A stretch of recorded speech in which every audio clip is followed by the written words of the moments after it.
torture chambers, secret passageways, vats of acid, and deadly vaults.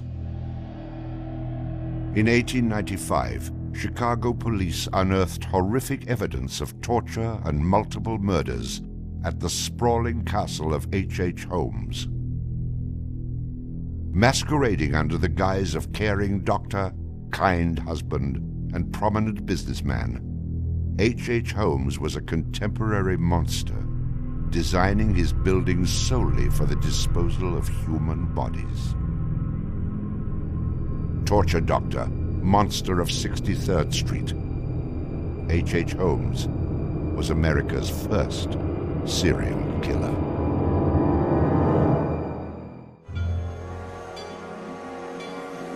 Just south of Chicago, the suburb of Englewood was thriving with commerce. The train station itself had 9 leading lines of railway and over 100 trains stopping there every day. No other suburb of Chicago had this luxury. Dr. Henry Howard Holmes, a pleasure to meet you. Arriving in Chicago, Holmes finds work immediately at the E.S. Holton drugstore, located at the southeast corner of 63rd and Wallace in Englewood. Several months later, Everett Holton dies of supposed natural causes. Then Claire Holton, his wife, disappears after selling the drugstore to Holmes. Owning the drugstore, Holmes had a steady flow of cash. He would often purchase and resell goods and properties under his numerous aliases. In addition to scamming creditors, Holmes obtained his funds from other phony inventions, such as a mineral water elixir, which in reality was obtained from the city's water supply. 1888, Holmes secures a lease on the vacant property across the street from the drugstore, the southwest corner of 63rd and Wallace. It is here that Holmes will make his horrific dreams come true. He will construct a building for which the entire world will remember him. Fantasies start very young, and so what he did then was he took a step furtherance of his fantasies to make it reality. And probably, if we had done a little bit of investigation back then, we would have seen things like his plans, but not just plans for a building, because we'd expect to see architectural plans, but plans for his torture rooms. For the suburb of Englewood, the building Holmes is erecting at 63rd and Wallace is a massive construction project. Day after day, passers-by stop to gaze at the spectacle of the many laborers working together to create a magnificent new edifice in their neighborhood. Englewood residents were so impressed with the massive building that they named it the Castle. From its outward appearance, it seemed rather normal. But like the duality of Holmes, the exterior and interior of the building were extremely different. Holmes himself was the architect of the building. He was the only one who knew its design. There was this constant turnover of workers on the building. He would hire a mason to put in a wall and then fire the guy, or hire somebody to put in part of a staircase and then fire him.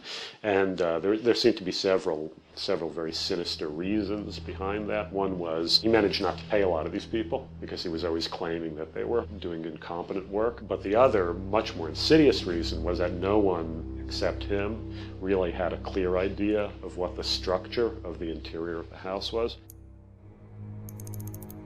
He had a huge bank vault installed in one of the rooms. And the way he did it was he put the vault in first while the building was under construction, and then built the room around it. And he bought this thing on credit and then refused to pay for it. The bank company said they were going to repossess the vault. Holmes said, well, come on in and do, but if you damage my building in any way, I'm going to sue you for everything you're worth.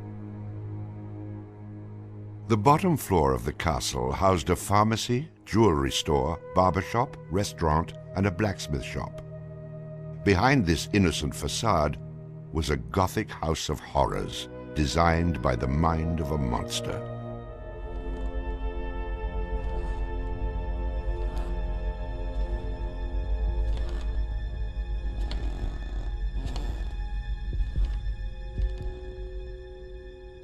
The third floor seemed innocent enough, containing rented rooms, legitimate offices, and Holmes's own bedroom.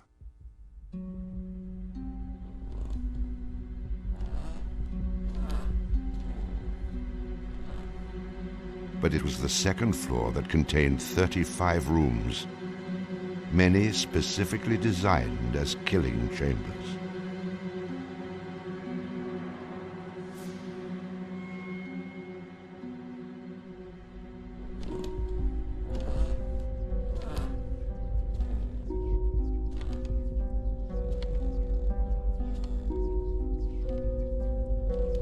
Disorienting unsuspecting victims, the labyrinthian construction contained numerous staircases and doorways that led nowhere.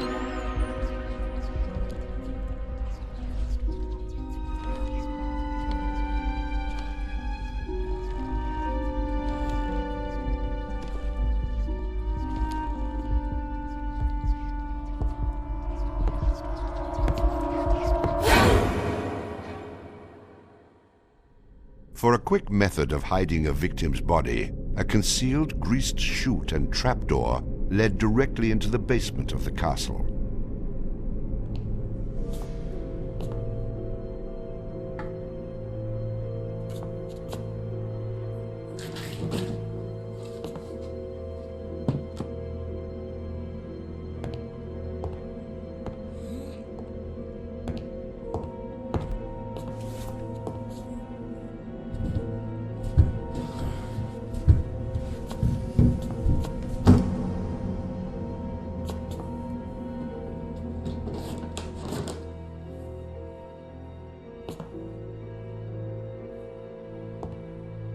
The basement held the most terrifying rooms, resembling a medieval torture dungeon. Acid vats, quicklime pits, and a crematorium disguised as a glass-bending furnace were Holmes's favorite methods of immediate body disposal.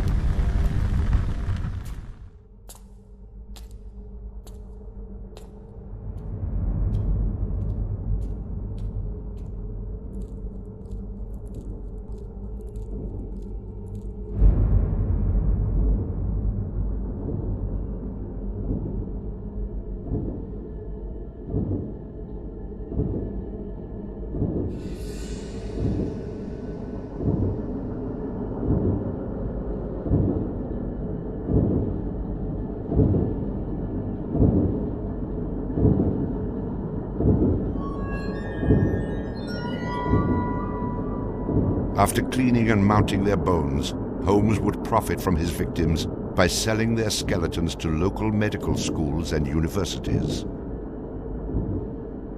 Holmes would make a killing in Chicago, financially and literally.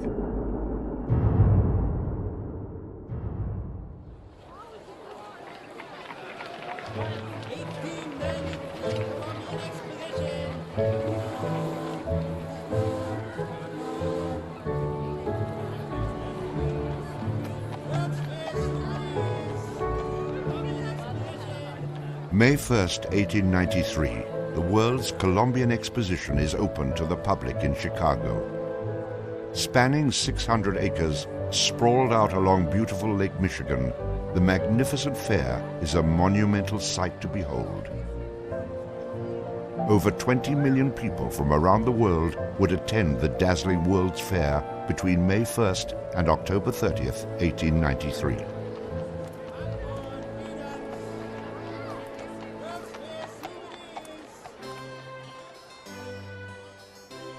Holmes utilizes the World's Fair as the perfect opportunity to capitalize on his demented design of the castle. Located only a few miles from the World's Fair, Holmes's castle was perfect lodging for tourists. Holmes decides to rent rooms to visitors of the fair. He entirely renovates the upper floors of the castle, bringing in the most modern furnishings and luxuries, all purchased on credit, which Holmes had no intention of repaying. In addition to placing newspaper ads for rooms to rent, Holmes visited the fair with several of Benjamin Peitzel's children, preying on elderly women who flaunted their wealth, making sure he invited them back to the castle for a warm night's stay in a soft bed. They're not calling their relatives, telling them where they're at. They just know that they're going to Chicago to see the Columbian Exposition. Perfect victims, because they're unknown in the city. Their relatives, wherever they came from, know that they were coming to Chicago, and they never came back. Now, how do you start to find them? They don't even know where they stayed. Perfect, easy victims. I'm sure some of them got in and out of his place with no problem. And others, they walked in and they never checked out. Some of the rooms had been completely lined with asbestos to make them soundproof. Hidden in Holmes's office was a master control panel which connected to gas lines leading into airtight sleeping chambers. Holmes would lead his victims into the rooms, lock them in, and turn on the gas, asphyxiating them while watching their demise. Let me out! Holmes, let me out, please! Holmes! Holmes! Holmes, please! Holmes! At the height of the World's Fair, Holmes masterfully juggles his castle businesses, renting rooms, dodging creditors, selling skeletons, and attending to the needs of the many women in his life. I have had many young ladies in my employ, most of whom are still living in about Chicago, whose parents and friends know only too well that far from being their seducer, I have done much to materially help them in their narrow lives. Being a personable, attractive young doctor and businessman, Holmes won the hearts of many women throughout his life. At one point, Holmes managed to secretly have 3 wives, each never knowing of the others. In 1890, Julia Connor became Holmes's employee and mistress, living at the castle with her daughter Pearl. When she became pregnant and demanded marriage, Holmes agreed on the condition that she allowed him to perform an abortion on her. She agreed. Neither Julia nor her daughter Pearl were ever seen again. Just a week later, Holmes sold a clean, articulated skeleton to the Hahnemann Medical College for nearly $200. In 1892, Holmes acquired another mistress, Emmeline Sigrand, and employed her as private secretary. Holmes sent Emmeline into the vault to retrieve some papers and sealed it, suffocating her to death. Several weeks later, the University of Chicago acquired a female skeleton from Dr. Holmes. In 1893, Minnie Williams became Holmes's new private secretary and eventually his mistress. Minnie was the beneficiary of a property in Fort Worth, Texas, valued at over $40,000. Holmes murdered Minnie and her younger sister Nanny after having Minnie sign over the Fort Worth property to him. In 1894, Georgiana Yoke became Holmes's 3rd wife. He married her under the name Henry Mansfield Howard. Like his other legitimate wives, Georgiana lived out her entire life. On July 19, 1895, Chicago police enter the Holmes castle. The world would now learn of the horrors that the castle had kept secret for so very long.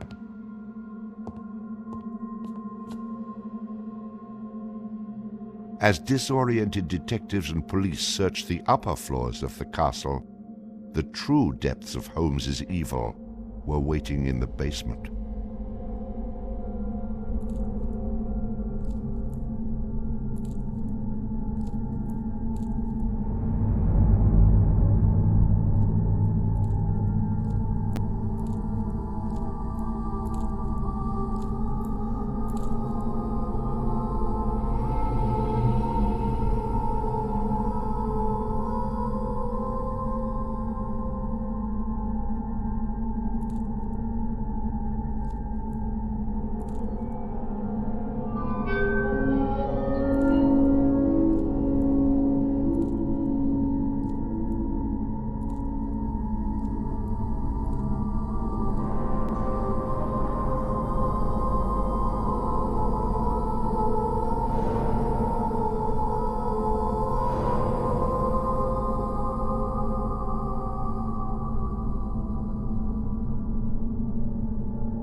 Among the death devices in the basement of the castle, investigators find piles of mixed human and animal bones, bloody women's undergarments, and a wooden dissection table saturated with dried blood.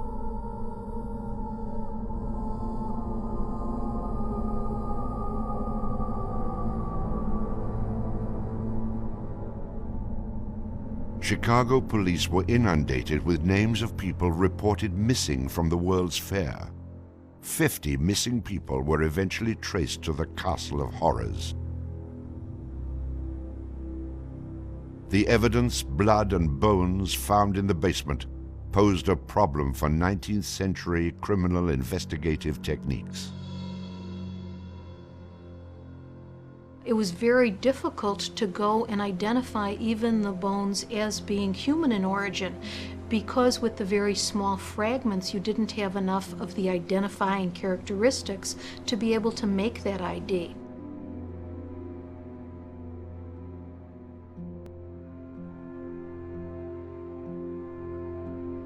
The world is now calling Holmes the monster of 63rd Street, torture doctor, and the modern Bluebeard. Overnight, Holmes transforms from arch-swindler to arch-fiend. A Chicago journalist calls Holmes a multi-murderer. The Holmes case generated this incredible amount of national attention and really international attention. Really in his own time and in America, Holmes was much more notorious and more widely known than Jack the Ripper, who was a contemporary of his. Then as now, people were very, very fascinated to sort of visit the sites of these terrible crimes. And his castle became a kind of tourist site. And there were various people who were wanted to take it over and turn it into a kind of murder museum. And then, just before some impresario was about to make it again into this tourist attraction, it burnt down. Somebody burnt it down. I mean, it could have been, who knows, some outraged citizen who didn't want this to become some very morbid tourist attraction.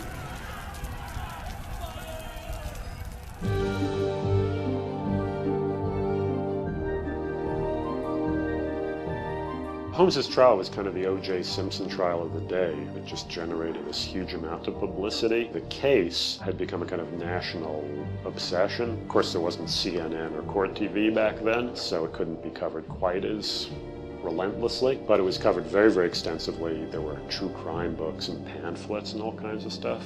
And Holmes himself had become a sort of folk figure almost, you know, this sort of national boogeyman.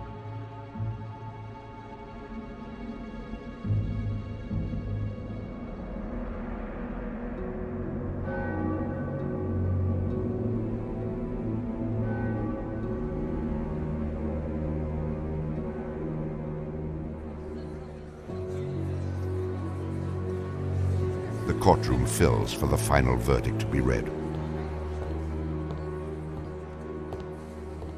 Holmes becomes extremely nervous when not one of the jury members looks at him. In his entire criminal career, this is the moment Holmes never believed would occur. He is found guilty of murder in the first degree. Herman Webster Mudgett, alias H.H. Holmes, would be hanged on May 7th, 1896.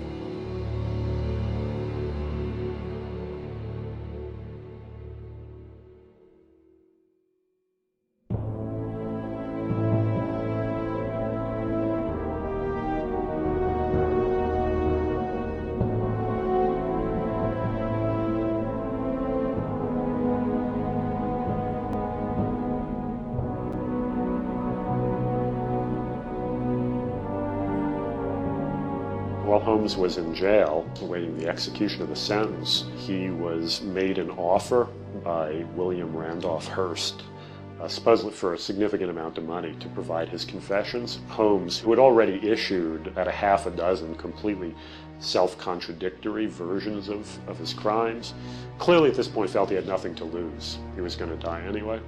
In this confession, he did a complete about-face and portrayed himself as the worst monster who ever lived. He just basically confessed to every crime anybody had ever suspected him of and threw in a few more for good measure. He's reliving the fantasies after the fact now. He's reliving the fantasies of things that he did. She was very willing to do this, and prepared to leave the vault upon completing the letter, only to learn that the door would never again be opened until she had ceased to suffer the tortures of a slow and lingering death. The partial excavation in the walls of this room found by the police was caused by Latimer's endeavoring to escape by tearing away the solid brick and mortar with his unaided fingers.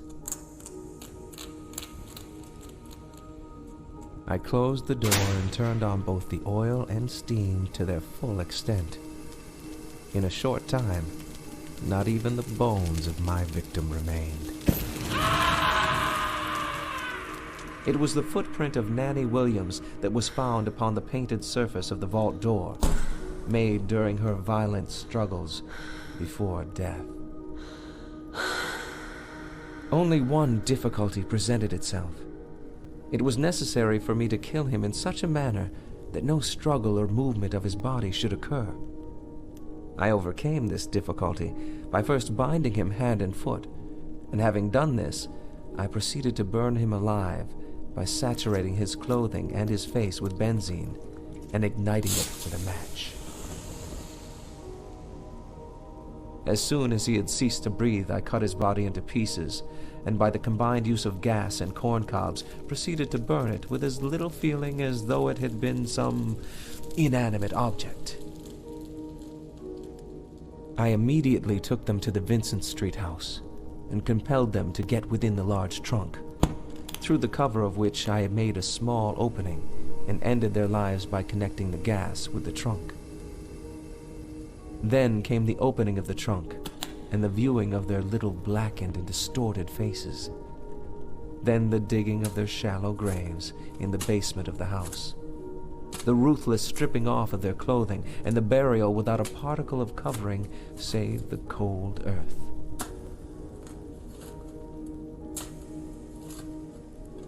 I am convinced that since my imprisonment, I have changed woefully and gruesomely from what I was formerly in feature and figure. My features are assuming a pronounced satanical cast. My head and face are gradually assuming an elongated shape. I believe fully that I am growing to resemble the devil.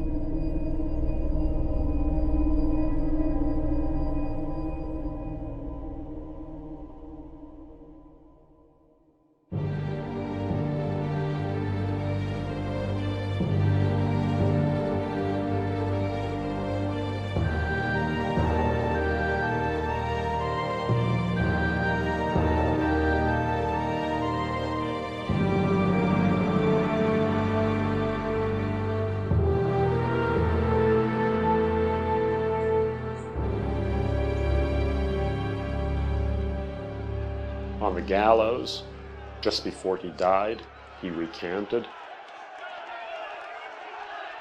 He claimed that the confession that he had published was a complete fabrication.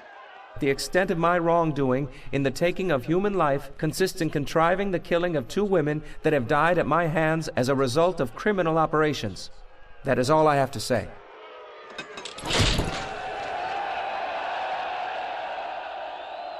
H. Holmes is hanged on Thursday, May 7th, 1896, just 9 days before his 35th birthday. At 10:25 a.m., he is pronounced dead. He was very concerned that after his execution, his body would be dug up either by medical men seeking to dissect his brain and find out what made him tick, or just ghoulish sort of, souvenir hunters. And he requested that he be buried within a big slab of concrete, which he actually was. One of the things about Holmes is that nobody knows for sure how many people he actually killed. Although in my researches, which were pretty, I feel, thorough and extensive, it seemed very clear to me that he murdered at least 9 people. There have been stories that he killed 50, 100, countless people, particularly in Chicago at the height of the World's Fair.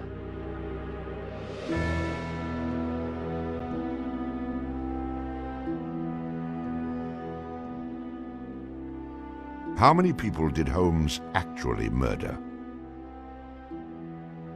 Most likely, no one will ever know. Holmes and the many other people that came in contact with him are long gone, having taken the answers with them to their graves. I was born with the devil in me. I could not help the fact that I was a murderer no more than the poet can help the inspiration to sing. I was born with the evil one standing as my sponsor beside the bed where I was ushered into the world. And he has been with me since.